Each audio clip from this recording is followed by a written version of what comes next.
Bismillahirrahmanirrahim. Assalamu alaikum. My name is Hassan and today we are going to hide coupon code section on checkout page only in WordPress. Before starting work, as per request, please subscribe my channel. Thank you. Now back to our work. So this is our WooCommerce checkout page and this is our cart page. Now you see coupon code on cart page. Go to checkout page. Now you see have a coupon. Click here to enter your code. Now you see. So we are going to hide coupon code on checkout page only. Now go to dashboard. On left side you see plugin. So click on add new plugin. Then insert plugin, write WP code. So this is plugin WP code. Insert header and footer we will use. So you will install this plugin and activate it. And after activation on left side you see code snippet. And then you see add snippet. So click on it. And then you see add your custom code. So again click on it.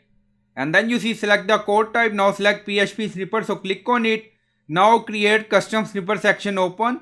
And then you can add title. Then you see code preview. Now paste code. And you will find this code in video description or in comment section.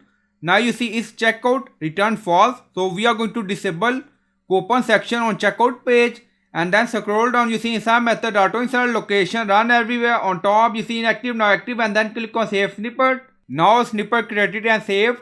Go to checkout page and refresh the page.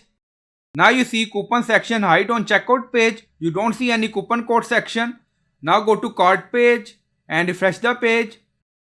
Now on cart page you see coupon code display on cart page. On checkout page hide by using custom code. And you will find this custom code in video description or in comment section. So I hope you like this video. Please like, comment, share, subscribe. Thank you for watching.